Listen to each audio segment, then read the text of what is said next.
YouTube land, what's up? It's your girl Macar from Cougar's Closet. How y'all feeling today? So listen, I brought a visitor with me. This is Ivy. Ivy the lamb, the little sheep, the white sheep, Ivy. So y'all know I told you I've been hanging down here lately for a few weeks or whatever. So y'all know that little wisdom piece that usually sits right here and talks smack. This is who she is. So I have been y'all know I've been hanging down here for the last couple of weeks or whatever. So she called and she said, "Hey, how long you gonna be hanging around down there?" I said, "I don't know. I'm just getting a feel for the place. I'm just touring the place out. I'm just walking around." "Oh, well, I tell you what, I'll just come down." "What? You want to come down?" "Yeah, I'm getting a little bored. I'll just come down. How about it?" So I told the little lamb she could come, but at the time I didn't know she was a lamb. And when she got here, this is who she was in the physical form. Uh-huh. And she's not the black sheep. She's the white sheep, Ivy. And so it was strange, y'all. So I had made a meal or whatever, or a pre-meal, because listen, the work of it all, the art of it all. Sometimes I'm in the mood for art in the kitchen, and sometimes I'm not. So I went to Dollar Tree, and I had bought like a little barbecue sandwich, and I had 2 fresh pieces of corn. Because I had bought some corn, and I don't know why. Something just said, "You need some corn." So I had 4 ears. So I ate 2, and then I put them up, and then I ate the other 2 a minute ago. So as I was eating the corn, I was saying, I don't know why. Oh, yeah, my back itching. I was saying, I don't know why I bought this corn, or I knew I needed the corn. And, and so Ivy says, "You're in the middle of harvest season, Kyra. Is that what's going on?" "Yeah, you're in the middle of harvest season." "Oh, come on. Don't act like you don't know what's going on, Cara. You can feel it in the air. Oh, give me a kiss, my love. Wee wee. Mwah, the stars belong to us." Hey, stop that. I'm just saying, Cara, I know you can feel it in the air. There's 3 blessings on the table for you. And how do you know that? I know that. They're in preparation now. So what can I do? Is there anything I can push it along? "No, you just stay out the way. But I know you can feel it in the air, Cara. Oh, I know you feel the change in the air, baby. You remind me of something. Listen, get up there and sit down. Oh, the anticipation. Oh! Oh! Oh! I'm finna get ready to put you to bed because you doing too much on here. I ain't going nowhere. But then again, I do need a nap. Yeah, because you showing out on live TV, you do need a nap. You realize it's going out to the whole world, don't you, Ivy? Oh, you want to tell me something? Oh, you ready to go to bed now? Okay. Well, y'all excuse me for a moment while I lay Ivy down. My little white sheep. She's going to lay down. She's embarrassed herself. She didn't know that. She thought we were playing on here. She thought this was a game. So she outdid herself. So I know when she outdoes herself, she runs off. So now I can take this. Don't say nothing back there. Don't you say a word. Go. You said you want to go to bed. Go to bed. So now, right? I told y'all I got 3 major blessings. They're on the cusp. So that was Ivy said that's what the corn was about. I said your name. Don't even respond if I say your name. So Ivy said that's what the corn was about because I was getting ready to come into harvest. And I needed corn, I guess, to bring on the harvest or something she was telling me about. I would ask her, but she'll say something smart. Hello, girl. She ain't been real sharp at the mouth like she normally be when she's up there. But she's still slick at the mouth. But see, she know I can choke her. I can get physical with her down here. So I don't know how long me and Ivy is going to be around down here. But back to what I was saying. So one of the ones I will talk about. Okay, so I keep seeing this manifestation of, and I talked about this in my 217 schools.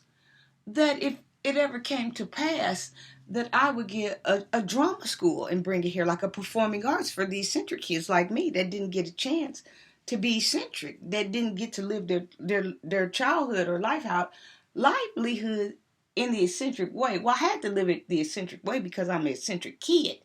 But as far as shaping and molding my career, I didn't get to do that. So that was what I talked about in my 217 school system video. So if you haven't seen that, go back and see that. Okay, so one day I was walking down the hall, and this is just y'all just bear with me. I'm just creating the scene. It's not the real actual place, but I'm gonna get you as close as place as I can. Okay, so I'm walking down the hallway, right? And before me, y'all remember the movie theater AMC or AMG? This is just the description they gave me, the place, the location when I seen it. But that doesn't mean it's gonna blow over in this form. It's gonna be the same scenario and concept, but it's gonna be another form when it comes to pass. It's gonna be my form. So out by the mall, the movie theater, somehow by my good graces, God rewarded me, and I was able to buy that building, and I made it Cougars Got Talent. And it's for the cougars, the kids, the Maine lions, the mountain lions, whatever kind of lions, the felines, the Siamese, the Russian, the Persian. It's for it. It's for all the felines, the male felines, you know. And it's one of those things where it's kind of like the Apollo too, you know. And I come out and do my thing, but it's every blue moon. But I'm in on the audition, and I'm definitely in on my taxes. But for the most part, I want to be in the background because I like to keep up with the writing and the skits and stuff. But I'll come out every blue moon. Hell, sometime I'll come to my shows the nights I premiere. But it's a place where it's kind of like the Apollo, and people have to dress up to come for the occasion. They have to put their Kevin Samuels on.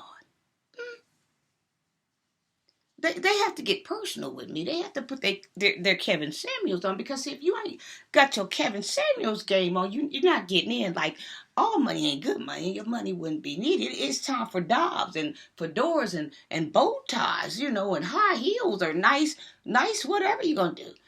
Gator skins and crocodiles, it's time for that. Evening gowns, I don't know, blazers and, whatever you want to do with this thing.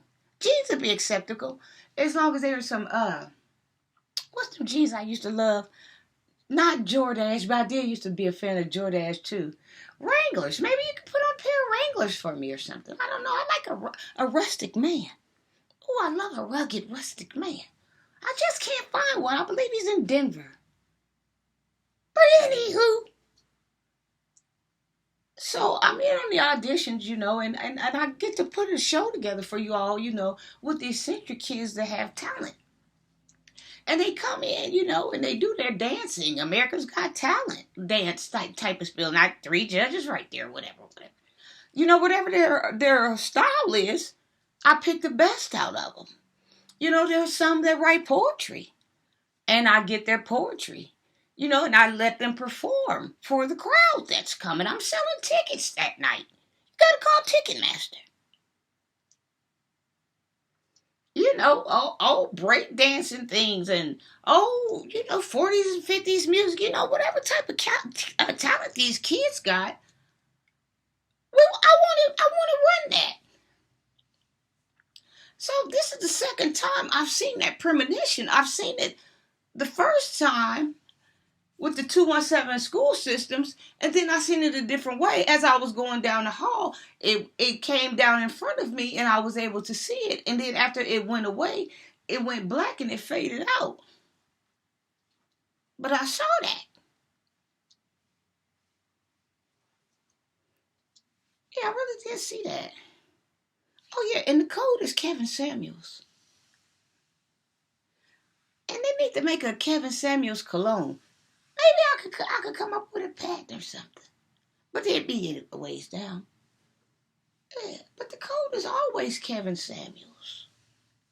But don't be Kevin Samuels at the mouthpiece, because I don't want no mess in my place. I don't want the bartenders taking you out the back through the kitchen where the chicken smoke at. Go out with dignity. And Cougars Got Talent. And this is a weekend thing.